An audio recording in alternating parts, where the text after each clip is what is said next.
She didn't know his name. Not yet. All she saw was the uniform. Pressed, perfect, immovable, like he'd been carved out of the same stone he guarded. And she saw the way he stood at her counter, quiet, stoic, eyes forward, like even inside a chaotic airport terminal, he was still at the tome. But what she did next, what she said, what came out of her mouth in a moment of ego and impatience, would spin her entire world sideways. And in exactly 8 minutes, 8 minutes that would feel like a lifetime, her phone would ring, her direct line. Not the front desk, not the supervisor's cell, the Pentagon. And by the time she picked up, her voice would already be shaking. But I'm getting ahead of myself. Let me take you back to the moment it all cracked open. The moment a gate agent named Lisa Carter made the biggest mistake of her 21-year career. It started with a laugh, a sharp one. Too loud for the early morning quiet at Gate C14. People turned, heads lifted. Even the janitor paused mid-mop. She didn't mean for everyone to hear it, but they did. Because she wasn't just laughing. She was mocking. Mocking the way the soldier walked. Mocking the way he held himself. Mocking the solemn discipline that was never meant to be entertainment. He had simply asked, calmly, respectfully, if they could delay closing the jet bridge by 2 minutes. Just 2 minutes.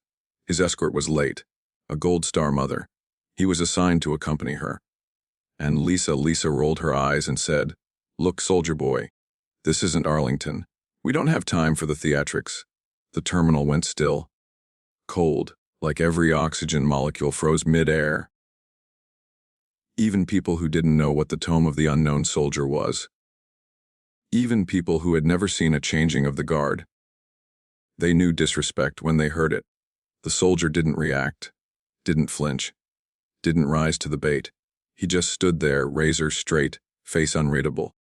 That's when the veteran behind him, a graying Marine with a cane, whispered, "She has no idea who she's talking to." And he was right. She didn't. But she would. She would.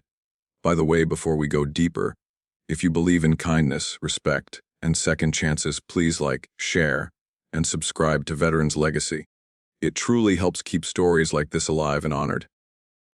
Now let me tell you about the man she mocked.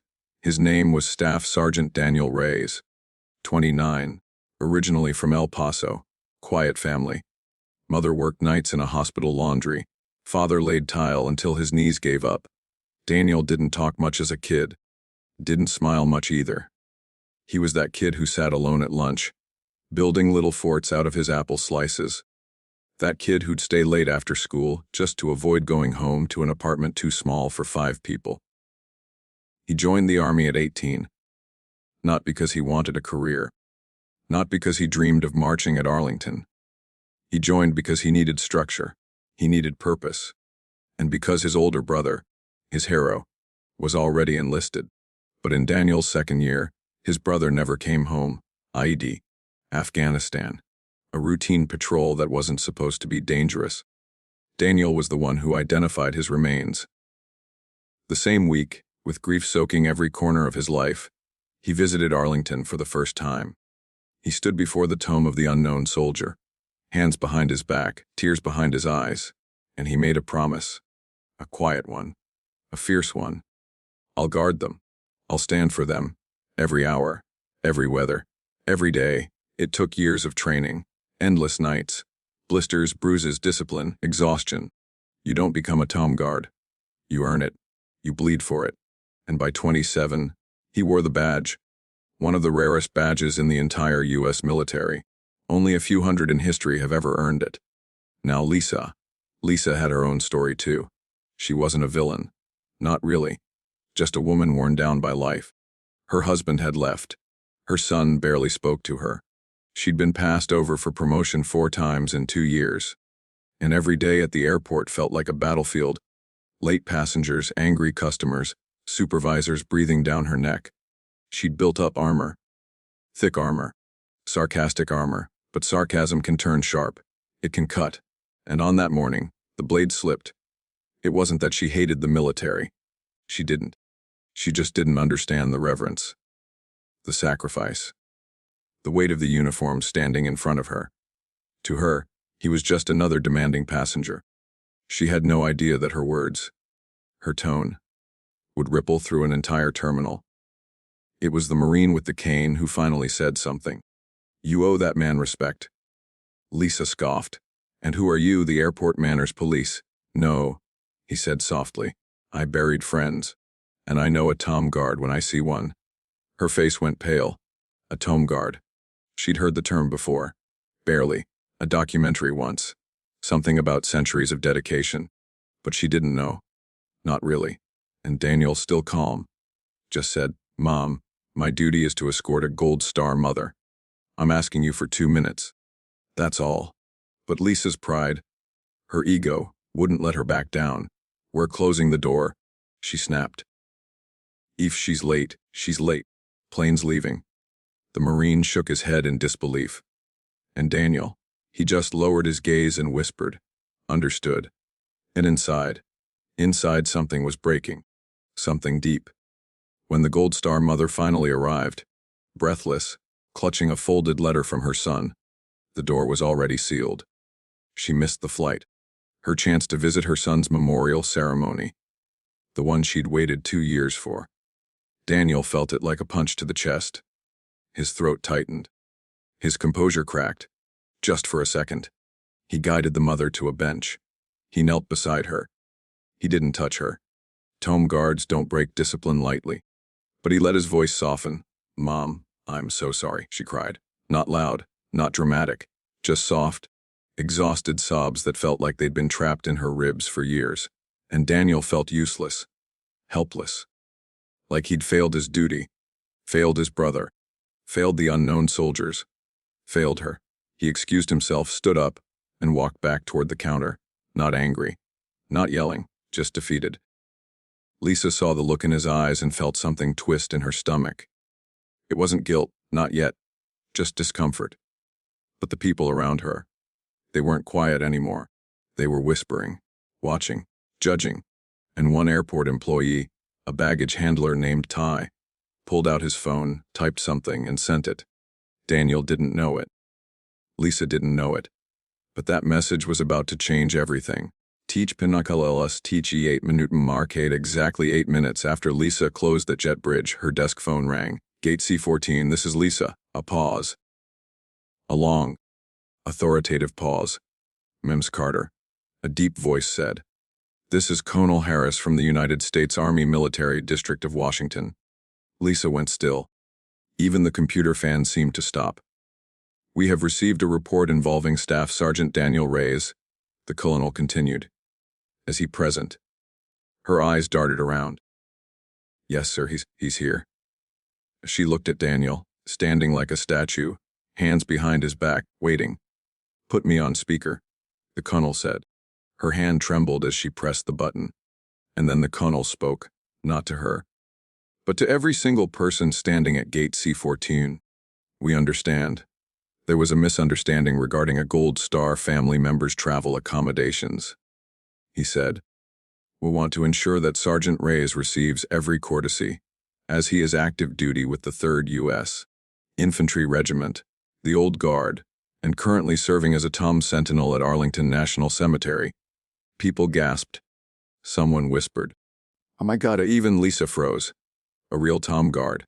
Here, in front of her, the colonel continued.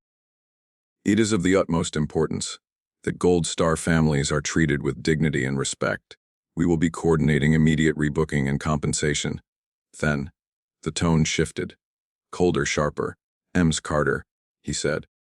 "We will need an incident report from you within the hour. Additionally, corporate will be contacting you shortly." Her legs nearly gave out.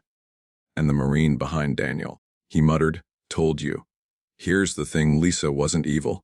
She wasn't heartless. She just broke. Years of stress, isolation, self-blame, pride. And the moment Daniel approached her after the call, calm, respectful, something inside her shattered completely. He said, "Mom, I don't want anyone to get in trouble. Please, all I asked for was 2 minutes." She looked at him, really looked at him. The dark circles under his eyes, the weight of responsibility in his shoulders, the quiet grief he carried like a second uniform. and she whispered, "I'm so sorry, Sergeant." Not a defensive sorry. Not a sarcastic one. A real one. The kind that scrapes up from the chest and comes out shaky. He nodded. "Thank you, ma'am." Those words. She wasn't used to hearing thank you. Not anymore. Something inside her began to soften. She personally escorted the Gold Star mother to the rebooking desk. She apologized. She cried, quietly, discreetly, while helping her find a seat. And when she turned back to Daniel, she said, "I didn't know who you were." He replied, "It's okay. You don't have to know. Respect doesn't require information." Those words stayed with her. Forever. What happened next surprised everyone. The airline offered Daniel and the Gold Star mother first class tickets on the next flight. The Marine with the cane insisted on buying them breakfast. Passengers stepped up with hugs, words of thanks, and even handmade cards someone scribbled with crayons from their toddler's backpack. Lisa didn't expect kindness, not after what she'd caused. But Daniel gave her something she hadn't felt in years. "Forgiveness," he said. "Everyone has bad days, ma'am. What matters is what happens next." And she believed him. For the first time in a long time, she believed she could do better, and she would. In fact, not long after that day, she requested to transfer to the department that handled military travel. She wanted to help, to learn, to honor. The Marine wrote her a letter of recommendation. Daniel shook her hand, and the Gold Star mother, once her heart had calmed, left her a note. "Thank you for taking care of my son's memory today." Lisa kept that note. She carries it in her wallet to this day. I tell you this story not because it's dramatic, or because the Pentagon got involved, or because a Tom Guard was wronged. I tell you this because it shows something we forget. Respect doesn't cost anything, but disrespect can cost everything. People carry invisible battles. Ones we never see. Stories we never hear. Daniel carried the weight of a brother he couldn't save. A promise he made to the unknown. A duty heavier than any luggage that passed through that airport. Lisa carried years of exhaustion, loneliness, regret. But when their worlds collided, harshly, painfully, something beautiful still came out of it. Growth, understanding, human connection. Because sometimes, it only takes 8 minutes. 8 minutes to break someone, or 8 minutes to rebuild them. If this story moved you, if you believe in respect, compassion, and honoring those who serve, please like, comment, and subscribe to Veterans Legacy. Share your experiences, your stories, your moments of learning and grace in the comments. Your voice matters. Your story matters. And together, we keep these legacies alive.